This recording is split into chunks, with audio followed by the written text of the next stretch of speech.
Interaction की potential energy निकालनी है। हाँ, -q²/8πE0r।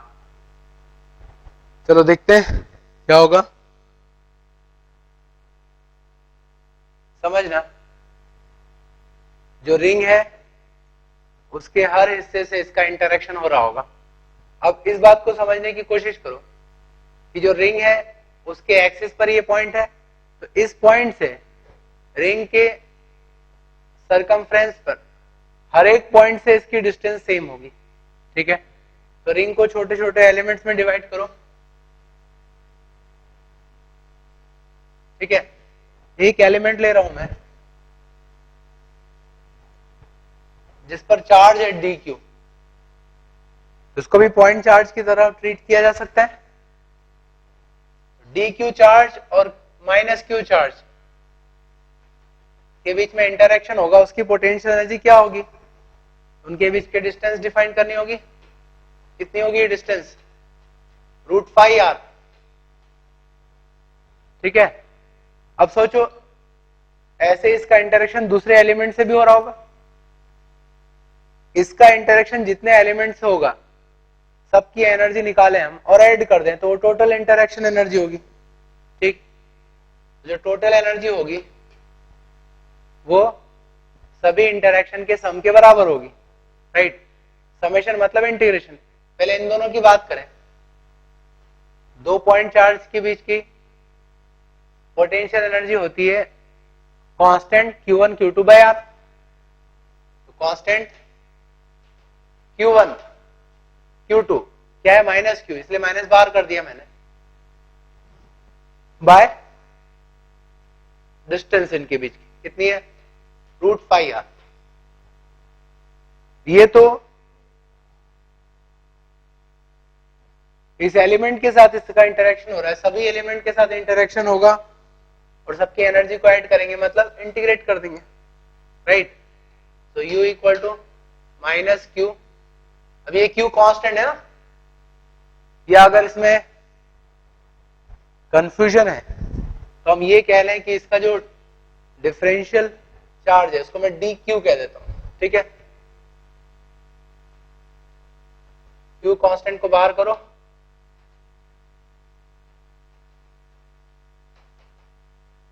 और इसको इंटीग्रेट कर दो। इंटीग्रेशन का मतलब है सम, तो जितना भी चार्ज रिंग है उसको जोड़ दो, टोटल चार्ज Q है, तो इंटरेक्शन की एनर्जी बन जाएगी -q² अपॉन 4πε0 √5r। ठीक है, so that is potential energy due to interaction। ठीक है,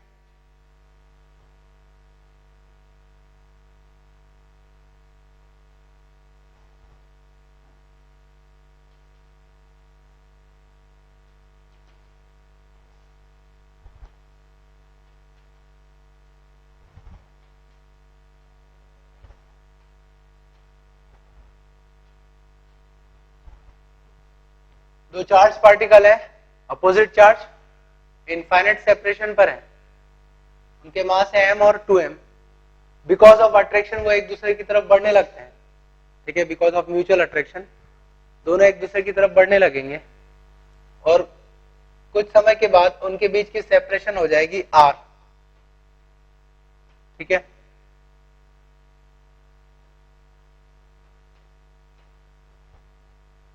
तो जब वो r सेपरेशन पर आएंगे तब दोनों की स्पीड क्या होगी वो दोनों बताना है। तो इसकी स्पीड v1 है और इसकी v2, so find out v1 and v2। Because of mutual attraction वो एक दूसरे की तरफ बढ़ने लगेंगे, तो r सेपरेशन पर आने पर उनकी स्पीड बतानी है। ठीक है,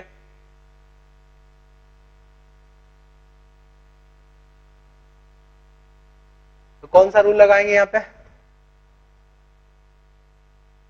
सबसे पहली बात इन पर जो फोर्स लग रहा है वो म्यूचुअल अट्रैक्शन का जो फोर्स है that is internal force of system, एक दूसरे के बीच में लग रहा है, इंटरनल फोर्स है, एक्सटर्नल फोर्स नहीं है, इसलिए टोटल मोमेंटम कंजर्व रहेगा, कंजर्वेशन ऑफ लीनियर मोमेंटम। ठीक है ना। तो इनिशियल मोमेंटम 0 है तो फाइनल भी 0 होगा। तो फाइनल क्या है बोलो? पहले पार्टिकल के लिए mv1 और दूसरे के लिए -2mv2। पहली बात तो v1 इक्वल टू 2v2, ये एक रिलेशन आ गया। और दूसरा रिलेशन कैसे मिलेगा? Total mechanical energy is conserve, क्योंकि बाहर से कोई फोर्स नहीं है, फ्रिक्शन भी नहीं है। Total mechanical energy is conserve, ठीक है। Initial energy is equal to final. No initial energy बोले, इनिशियली इनफाइनाइट सेपरेशन पर है तो पोटेंशियल एनर्जी 0 प्लस रेस्ट से उनको छोड़ा है तो काइनेटिक एनर्जी भी 0 होगी। That is equal to final energy. Final potential energy R separation पर क्या होगी? तो -q²/4πε0 r प्लस उनकी काइनेटिक एनर्जी, तो half m v1 square plus half 2m v2 square, ठीक है। तो ये दो इक्वेशन बन गई हमारे पास, दो वेरिएबल है, हम v1 और v2 निकाल सकते हैं, ठीक है। एक और एग्जांपल लेते हैं। स्पेस में यूनिफॉर्म इलेक्ट्रिक फील्ड है,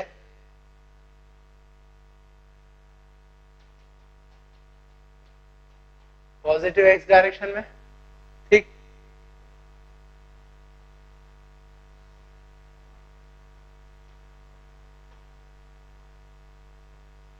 समझना क्वेश्चन को।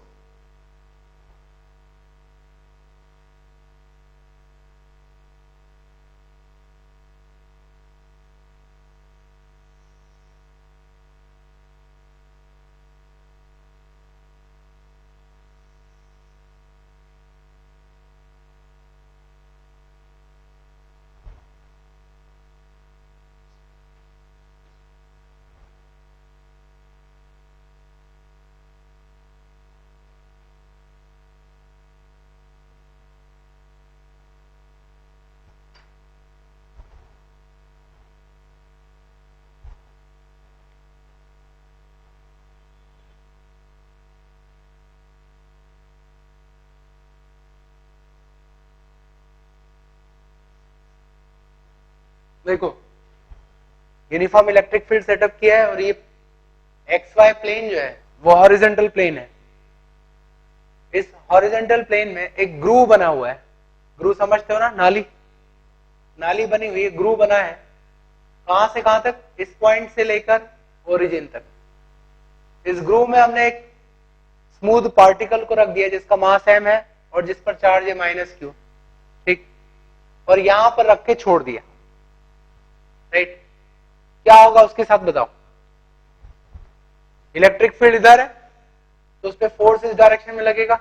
Because of that force, force के कंपोनेंट के कारण वो ग्रूव में मोशन करने लगेगा। आपको बताना है नंबर 1, जहां से उसको छोड़ा है वहां पर पार्टिकल की पोटेंशियल एनर्जी या सिस्टम की पोटेंशियल एनर्जी को मैं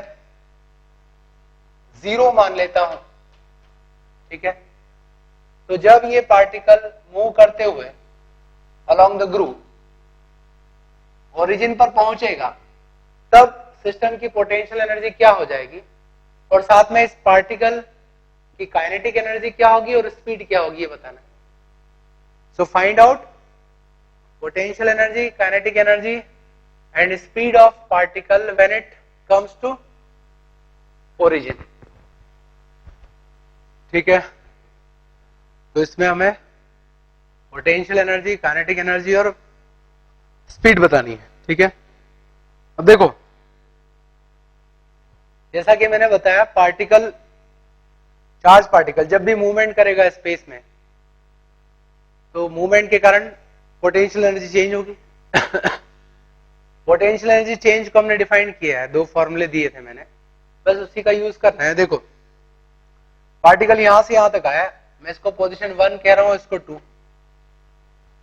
So change in potential energy is equal to minus of work done by electric force. ये हमने पढ़ा है. यहां से आने पर इलेक्ट्रिक फोर्स ने जो वर्क किया, minus of that is change in potential energy. अब इलेक्ट्रिक फोर्स कितना वर्क करेगा इस पे? इलेक्ट्रिक फोर्स लगेगा किस डायरेक्शन? तो इलेक्ट्रिक फोर्स होगा इस पे charge that is minus Q into electric field. तो इस पर जो फोर्स लगेगा वो इस डायरेक्शन में. ठीक है, तो जब यहां से यहां तक आएगा तो कितना वर्क होगा ये निकाल लो. So work done is force dot displacement. ठीक है, और डिस्प्लेसमेंट कौन सा लेंगे हम? डिस्प्लेसमेंट दो तरह की हो रही है यहाँ पे, वाई डायरेक्शन में और एक्स डायरेक्शन में. तो एक्स डायरेक्शन का लेंगे क्योंकि वाई डायरेक्शन पे वर्क डन 0 हो जाएगा. सो work done by electric force is Q E not into 3a. इतना वर्क किया इलेक्ट्रिक फोर्स ने. तो चेंज इन पोटेंशियल एनर्जी क्या हो जाएगी? Minus of work. ठीक है ना. और चेंज मतलब फाइनल माइनस इनिशियल. इनिशियल 0 ली थी हमने पोटेंशियल एनर्जी, तो फाइनल हो जाएगी minus 3q E not A. ठीक है, तो ये फाइनल पोटेंशियल एनर्जी होगी. और पोटेंशियल एनर्जी निकल गई तो काइनेटिक एनर्जी निकाल सकते हैं.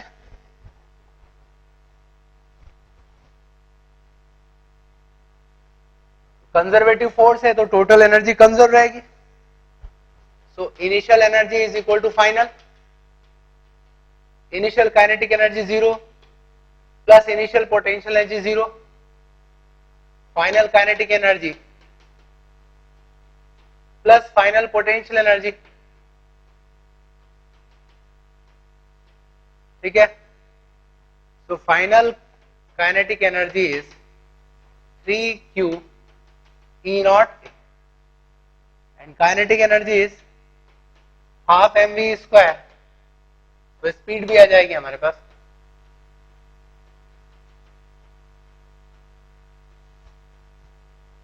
ठीक है, तो इस तरह से हम पोटेंशियल एनर्जी को. एक और चीज बताई मैंने, जरूरी नहीं कि हर जगह आपको सिस्टम दिया रहे चार्ज पार्टिकल का और एनर्जी निकालना हो, क्योंकि हमारे पास फॉर्मूला है work done by electric force या work done by external agent के थ्रू भी हम डिफाइन कर सकते हैं.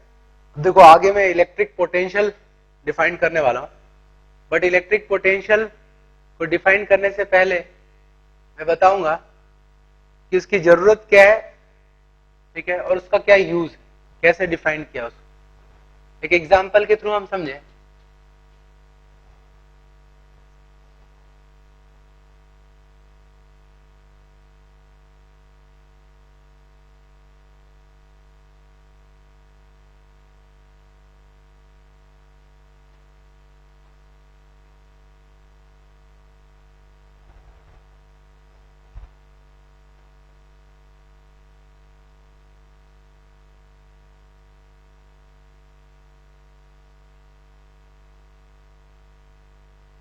ये एक सिस्टम है, 3 चार्ज पार्टिकल है, राइट.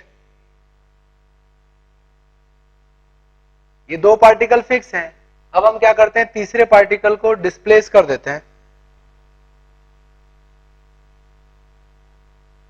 और इस नई पोजीशन पर रख देते हैं. देखो ये 2 पार्टिकल तो फिक्स हैं अपनी जगह पर. तीसरे पार्टिकल को यहां से उठा के हम यहां रख देते हैं.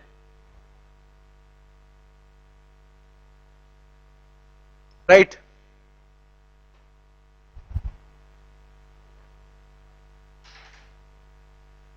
तीसरे पार्टिकल को हम स्लोली धीमे से उठा के यहां रख देते हैं. So find out work done in displacing third particle plus q from initial position to final position. ठीक है ना, मतलब मैंने फिगर बनाया वो, अदरवाइज उसको ऐसे भी शो कर सकते हैं.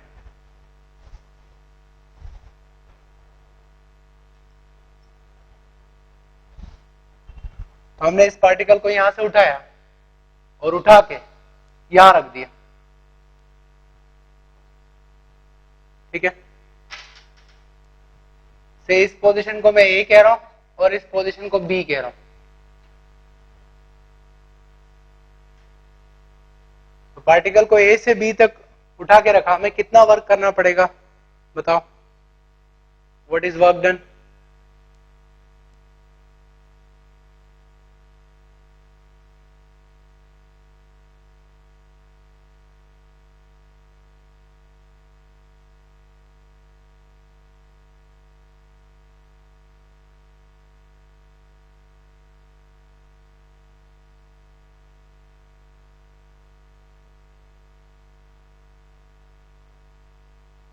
तो work done is equal to change in potential energy of system. तो हम क्या करें, इनिशियल पोटेंशियल एनर्जी ले लें। अब समझना मैं क्या कर रहा हूं। पोटेंशियल एनर्जी क्या होती है? Sum of potential energy of all pairs. तो एक इस पेयर की एनर्जी होगी, इस एनर्जी को मैं सम कांस्टेंट सी लिख देता हूं, प्लस इनकी एनर्जी जो है उसको अलग से लिख देता हूं, Q Q by 4 pi epsilon naught A plus is equal to 2 Q Q by 4 pi epsilon naught A, ठीक है। इतना इनिशियल एनर्जी है सिस्टम का, प्लस ये जो कांस्टेंट है, कांस्टेंट क्या है? ये जो पेयर है इसकी एनर्जी। ऐसे ही फाइनल एनर्जी लिखे सिस्टम की, तो इस कांस्टेंट इस पेयर की अभी भी वही एनर्जी होगी क्योंकि इसमें डिस्प्लेस नहीं किया, उसको मैं सी कह देता हूं, प्लस इन दोनों का क्यू के साथ जो एनर्जी होगा वो लिख दें।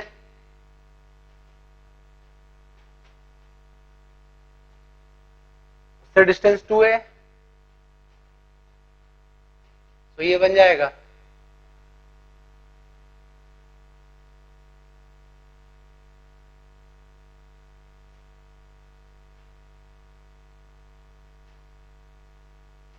Right, plus constant. तो कितना वर्क किया? Work done is equal to change in potential energy. तो वर्क डन इज डिफरेंस। देखो इसीलिए ये फायदा है कि जिन पेयर की रिलेटिव पोजीशन चेंज नहीं हो रही है उनकी एनर्जी को बार बार लेने से कोई मतलब नहीं, क्योंकि वो अपने आप कैंसिल हो जाएगी, इसलिए मैंने सी ले लिया था। डिफरेंस लो, तो डिफरेंस होगा माइनस क्यू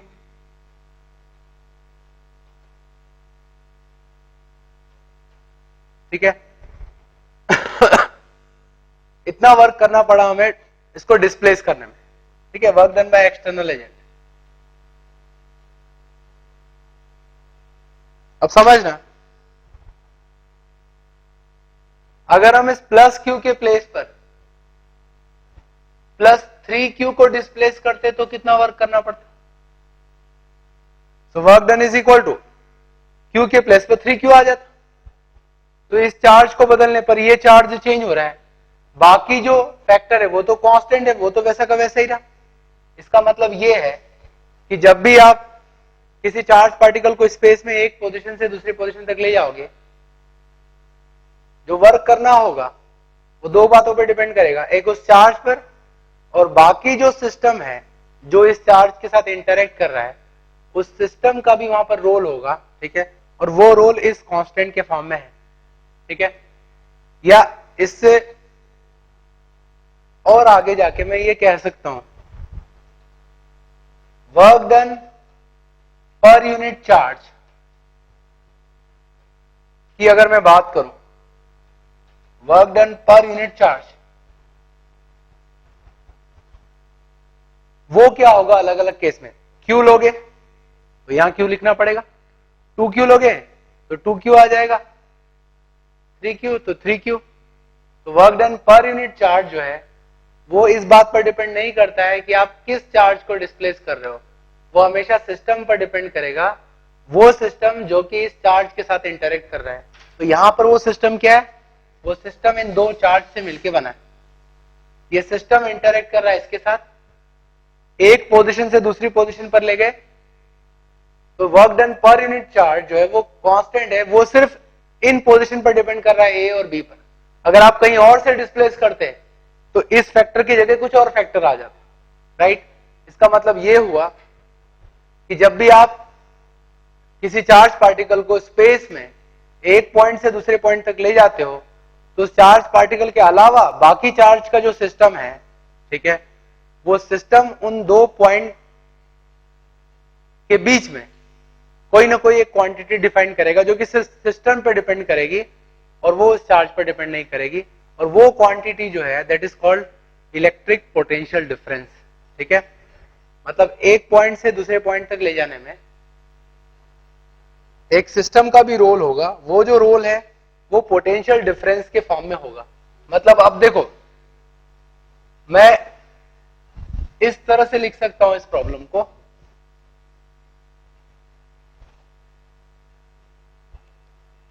लाइक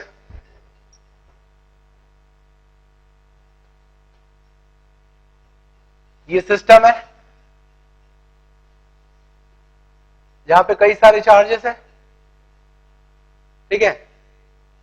एक किसी test charge, positive test charge को मैं डिस्प्लेस कर रहा हूं पॉइंट 1 से पॉइंट 2 तक, तो ये सिस्टम इसके साथ इंटरेक्ट कर रहा है, तो इसको डिस्प्लेस करने में मुझे वर्क करना पड़ेगा। वो वर्क इस चार्ज पर डिपेंड करेगा, साथ में इस सिस्टम के रोल को भी डिफाइन करेगा, ठीक है। तो मैं लिख सकता हूं work done by external force to slowly displace this charge from position 1 to 2 is equal to this charge into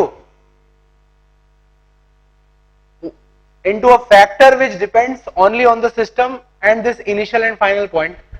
That quantity I am defining as potential difference, ठीक है। So potential difference is work done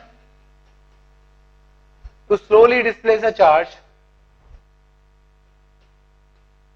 upon that charge, ठीक है। Work done per unit charge depends only on the system and initial and final point. It does not depend on this external charge. So that is property of this system. That's why this unique quantity electric potential has such significance, right? So potential difference को अब मैं work done per unit charge के form में define करूंगा। What is this potential difference? हमने इसको 1 से 2 तक डिफाइन डिस्प्लेस किया, तो यहाँ का पोटेंशियल मैं V2 ले रहा हूं और यहाँ का potential V1। In that case potential difference is V2 minus V1, ठीक है। So this is how potential difference between two points in space is defined. अब अलग अलग सिस्टम के लिए इसको और एलेबोरेट करेंगे हम नेक्स्ट क्लास।